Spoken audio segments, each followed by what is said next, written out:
Um, where is your mind at overall? I mean, we talked last time about the possibility of, is the ransom real? Was it a burglary gone wrong? As more time has gone on, and I'm asking you to kind of speculate here because there's a lot we just don't know based on the evidence. But like, where's your mind at on all of this? Well, funny you should mention that. I'm not trying to, it's not done yet, but Brian, I've taken a lot of the stuff that I've done, but it's going into a whole thing called Crime Reconstructed, a first principle method for criminal investigations. The thing I lead off with is the Guthrie case, and we talk about that. What are the things that are known? What is known and what is knowable? But in the case of this, I go back to it was either a burglary gone wrong or it was never a burglary, right? For a burglary to gone wrong, different skill set, different mindset. You're in there with a different mission. A burglary is about theft and removal. Kidnapping is about control. So the longer this goes on, the fact that you got a $1.2 million reward that has not moved the needle whatsoever. You look at the blood that comes out and stops at the curb. And actually, I put a little piece of analysis out, probably mid-March or something. But what I wanted to address is the question of why was the guy messing with the camera? He was not concerned about being found. In fact, we have the other photo. We were trying to figure out that. I know the sheriff said one thing, FBI said another. Was it a reconnaissance video? The guy just standing there, dressed similarly, but differently, a little bit different attire.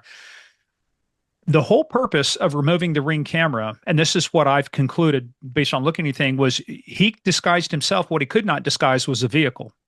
So you remove the camera because you don't want it transmitting a picture of the vehicle, because we know that the blood stopped at the exact place a vehicle would have had to have been for Nancy to be put into a car.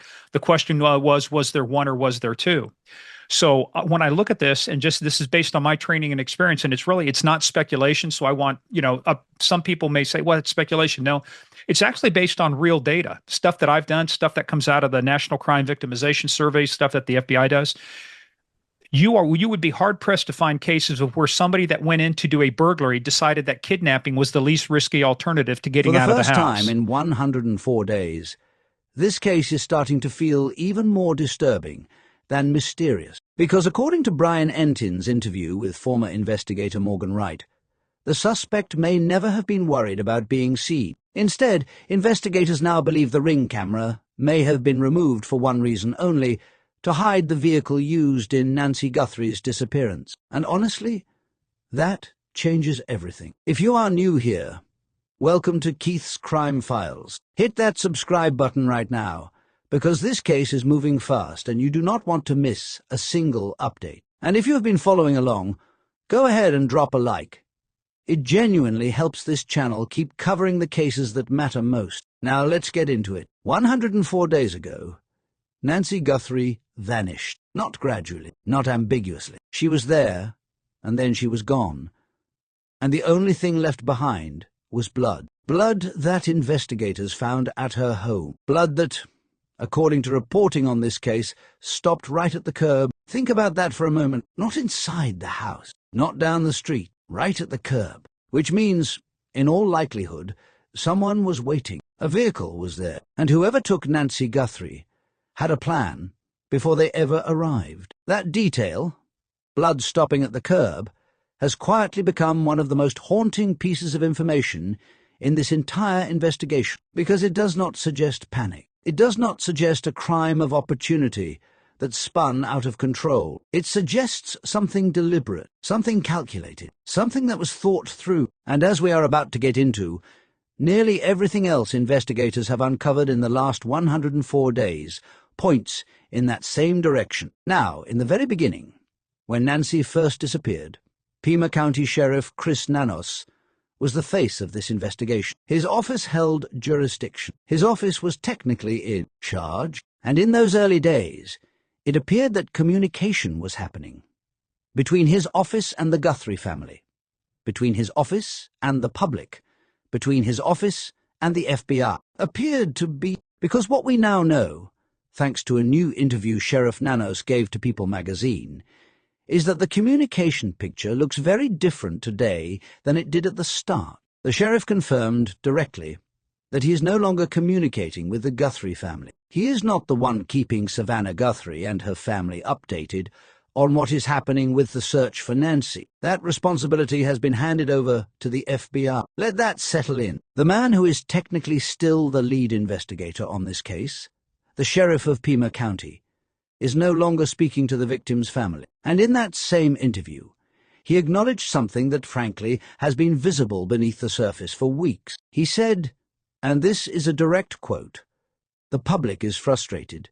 Even the Guthrie family." For the first time, publicly, the sheriff acknowledged that the Guthrie family's frustration is real, not implied, not speculated about, acknowledged by the man leading the investigation. After more than 3 months with no arrest, no confirmed suspect, and no resolution, how could anyone blame them? Now, here is where things get even more complicated, because the sheriff being removed from direct communication with the family is not happening in a vacuum. It is happening against the backdrop of one of the most significant and publicly documented conflicts in this entire case: the tension between the Pima County Sheriff's Office and the FBI. This is not new reporting. This conflict was documented early. FBI Director Kash Patel stated publicly that his agency was kept out of the investigation for the first 4 days following Nancy Guthrie's disappearance. 4 days. In a missing persons case,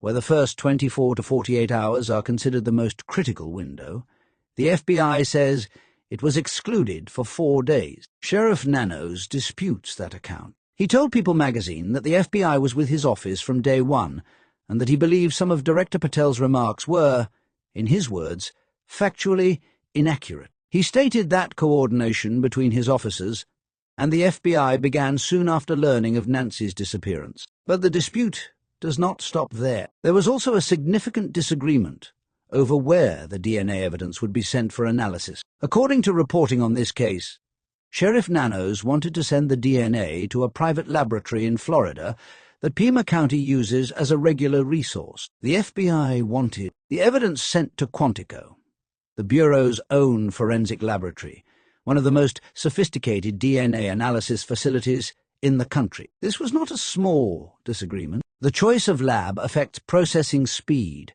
forensic methodology, and ultimately the credibility of any evidence produced when this case reaches a courtroom, and it has cost the county. According to statements from Pima County Supervisor Dr. Hines, the Nancy Guthrie investigation has already cost Pima County approximately $1 million. Dr. Hines stated that had the FBI been brought in fully from the beginning, and had the DNA been routed through federal resources, it would have been better for the investigation and significantly better for the county's finances. $1 million spent, a conflict between agencies that has played out in public, and the sheriff no longer talking directly to the family. Yet somehow, in the middle of all of that, there is something the sheriff said in this new interview that actually carries a thread of hope. He confirmed that there is DNA evidence in this case. Unknown DNA, meaning investigators have a sample from which they cannot yet identify the contributor. And he said,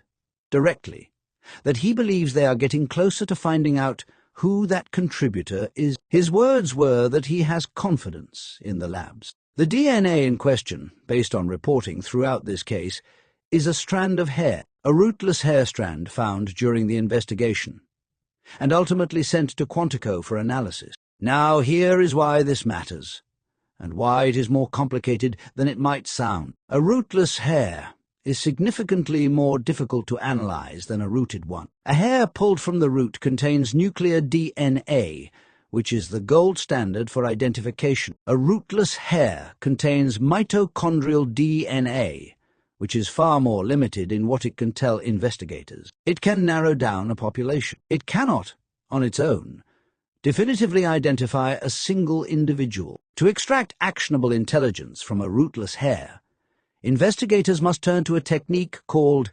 investigative genetic genealogy. It is the same process that cracked the Golden State Killer case after decades. The same process that led investigators to Brian Koberger in the University of Idaho murders. The process involves taking a partial DNA profile, running it against large consumer genealogy databases, and then painstakingly building out family trees, sometimes dozens of branches deep, to identify who in a specific lineage could be the source of that sample. It takes time. Former investigator and law enforcement expert Morgan Wright, speaking with Brian Entin directly, noted that the genealogy phase alone can take 60 to 90 days just to establish a clear picture of who might be connected to the DNA sample, which means if that process is underway right now, and the sheriff is saying they are getting closer, the timeline actually makes sense. They could genuinely be approaching a point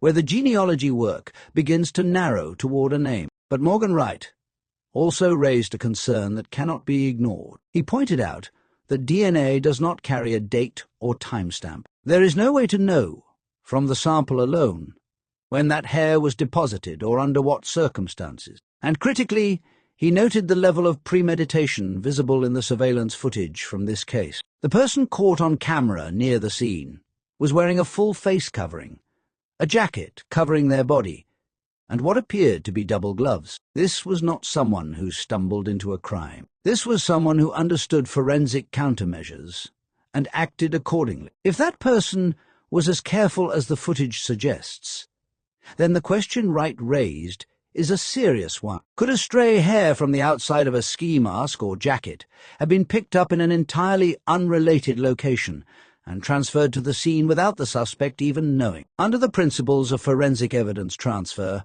contact between surfaces routinely leaves trace materials behind. A hair on the outside of clothing could theoretically come from anywhere. Wright was careful not to declare the evidence meaningless, but he was equally careful not to call it a guarantee. The honest answer, as he framed it, is that they will not know what this hair means until they know who it came from, and that uncertainty sits at the center of the most alarming thing the sheriff said in this entire interview. For the first time in 104 days of public statements, Sheriff Nanos acknowledged the possibility of a cold case. He said directly, "When the labs tell us, hey, there's nothing else we can do, well, then maybe we've got a problem.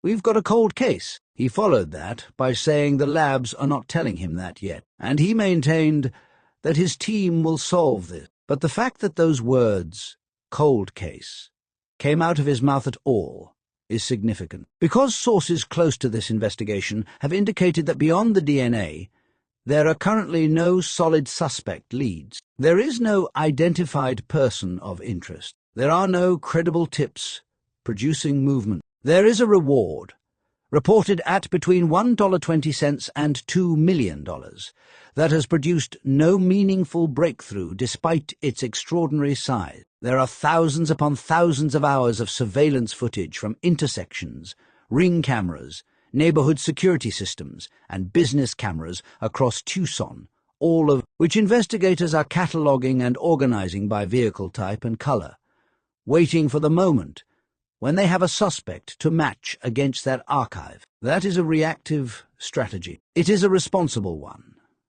And it may prove critical once a break comes, but it is not generating the break itself. What generates the break right now is whatever is happening inside a laboratory at Quantico with a single strand of rootless hair. 104 days. A family that is frustrated and no longer speaking directly to the sheriff. An FBI that is quietly taking on more operational weight than any official statement has acknowledged. A $1 million price tag on an investigation that has not yet produced an arrest. A DNA sample that might crack this case open, or might ultimately tell investigators nothing at all. And blood that stopped at the curb. Everything in this case keeps circling back to that image. Because whoever took Nancy Guthrie did not do so in a panic. They came prepared. They came with a vehicle. They came knowing exactly what they were going to do. And somewhere in Tucson, Arizona, on a street lined with ring cameras and surveillance systems,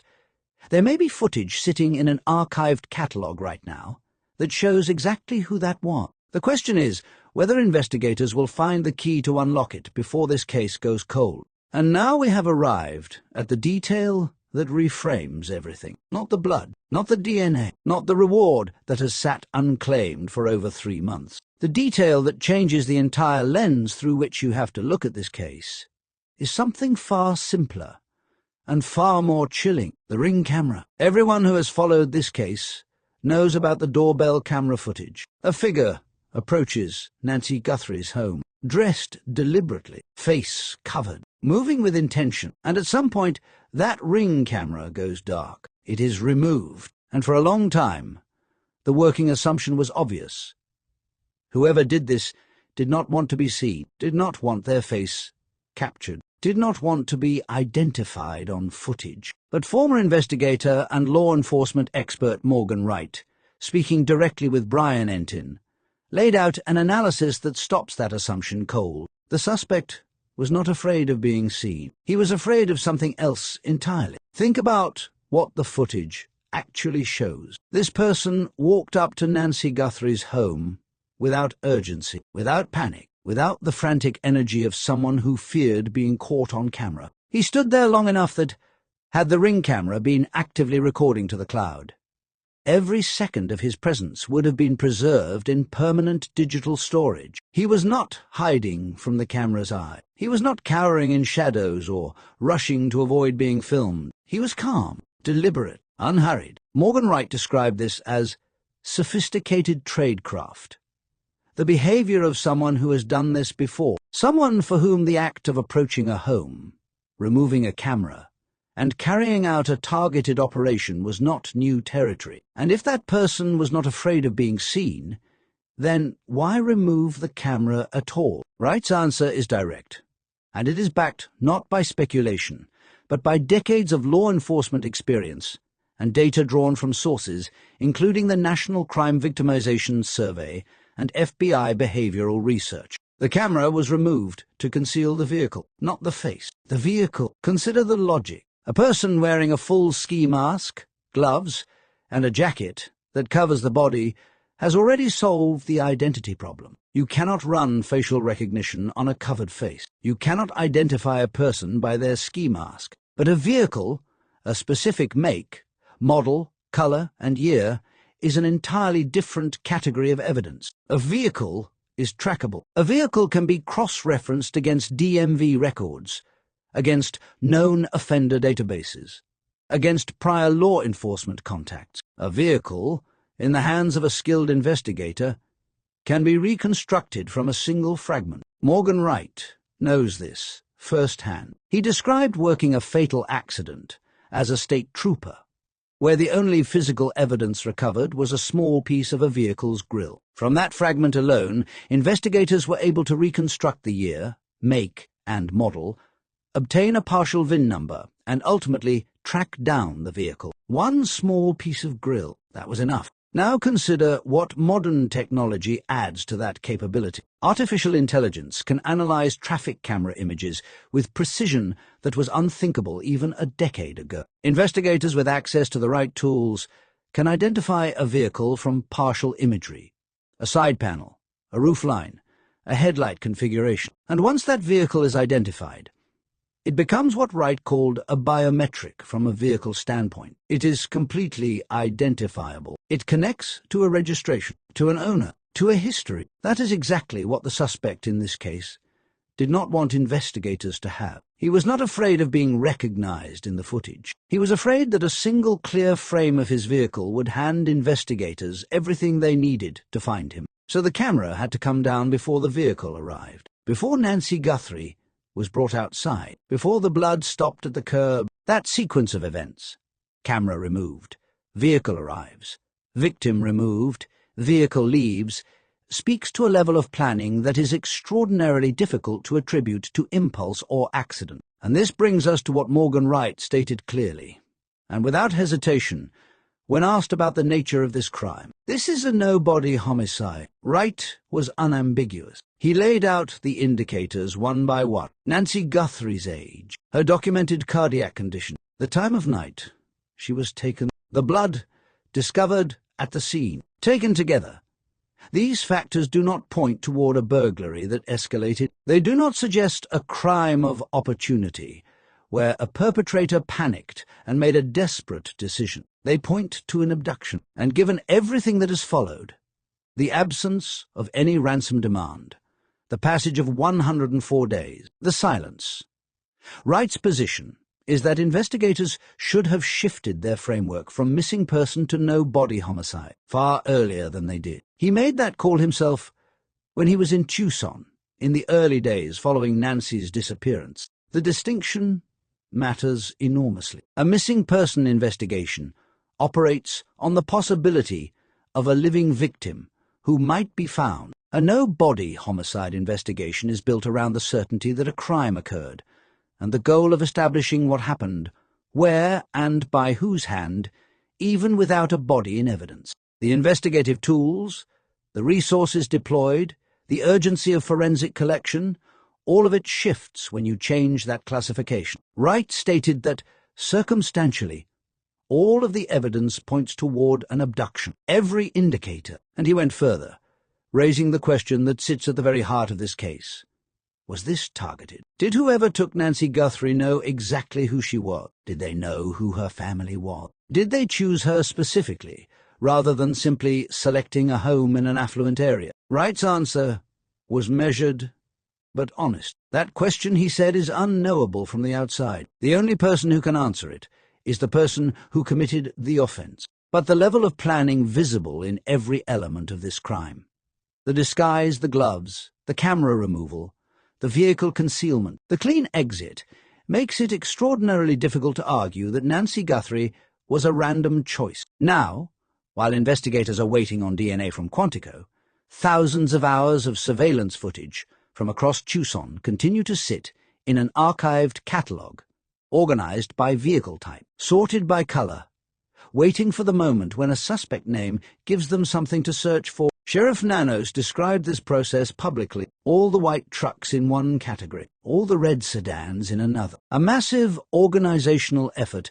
designed to be activated the moment a break in the case provides a vehicle to look for. Morgan Wright respects the logic of that approach, but he also believes it is inverted. Rather than cataloguing everything and waiting for a suspect to search against, Wright argues the smarter play is to work from what is already known. The last ping from Nancy Guthrie's pacemaker to her phone was recorded somewhere between 2:12 and 2:28 in the morning. That is a window. A vehicle carrying Nancy Guthrie could not have left the scene any later than approximately 2:28. It had to travel along specific roads to exit the area. There are only so many ways out of that neighborhood within a 5-mile radius. Wright's approach would be to take every vehicle captured on traffic cameras within that specific time window, along those specific routes, and work backwards from that smaller, targeted subset, rather than cataloguing millions of videos and waiting for a name to search. A bigger magnet, as he put it, rather than a smaller haystack. He also raised the border. Tucson sits close to the Mexican border. If a vehicle left the area and crossed into Mexico within an appropriate time frame, border crossing cameras would have captured it. The crossing itself could not have happened within 15 minutes. That is physically impossible, given the distance. But within an hour and a half, it becomes entirely plausible. And those border cameras exist. That data is potentially accessible. On the question of why no one has come forward to claim the $1 million+ reward, Wright offered two considerations rooted in investigative experience rather than assumption. The first is geography. If the perpetrator is not from Tucson, if this is someone who travelled in, carried out a calculated operation, and left, then the people most likely to recognize them from the footage are not in Tucson. They are somewhere else, possibly far away, possibly in a community that does not follow Arizona news coverage with any regularity. The second is the possibility of a single offender. Wright noted that two people cannot keep a secret. In gang culture, in criminal networks, in any situation where more than one person holds dangerous knowledge, the pressure to talk, or the temptation to trade information for protection, almost always surfaces eventually. But one person can keep a secret. A lone operator who travels, executes, and disappears back into an ordinary life has no partner who might panic, no associate who might calculate that a reward is worth the risk. Other analysts and experts who have examined this case, including Jim Clementi and Dr. Barden, have noted that the blood evidence near Nancy's home appeared close to the ground, consistent with someone being carried rather than dragged, which would align with a single person carrying a victim to a waiting vehicle. One person, operating alone, not from this area, wearing a mask and gloves, driving a vehicle that was specifically hidden from the one camera positioned to capture it. If that picture is accurate, it explains almost everything about why 104 days have passed without a breakthrough. And the doorbell camera figure, the person visible in the footage, eyebrows partially visible, mouth visible below the mask, gait observable, build apparent, remains unidentified. Wright acknowledged the difficulty directly. Facial recognition is severely limited when infrared lighting combines with the coverage around the face. Height can be approximated through measurements taken at the scene, narrowing the field but not eliminating it. DMV records can be cross-referenced.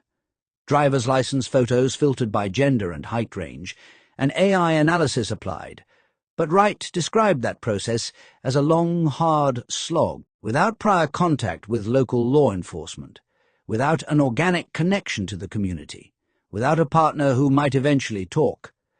This case depends heavily on science, on a strand of hair in a lab at Quantico, on investigative genetic genealogy that may be weeks away from producing a meaningful lead, or may ultimately produce nothing at all. 104 days. A family that has watched a public investigation struggle publicly. An agency conflict that played out in national headlines. A reward that has moved no one to come forward. A camera removed not to hide a face, but to hide a vehicle. And a single rootless hair carrying the weight of an entire investigation. Whoever took Nancy Guthrie knew what they were doing. They planned, they prepared, they executed, and then they left, clean, in a vehicle no camera recorded, into a silence that has held for more than 3 months. But forensic science has broken silences before. Genetic genealogy has reached back decades and found killers who believed they had vanished completely. And somewhere in the data, in the traffic cameras, in the border crossing records, in the DNA analysis underway right now, there may be a thread that, once pulled, unravels everything. Nancy Guthrie deserves that thread to be found. If this breakdown gave you a clearer picture of where this case actually stands, then you are in the right place. Keith's Crime Files covers the cases that demand real attention. Not surface headlines, but the details underneath them. Subscribe right now, so you do not miss a single update as this investigation continues to develop. And if this episode was worth your time, drop a like before you go. It is the simplest way to help this channel keep doing exactly this. Justice for Nancy Guthrie starts with people refusing to look away.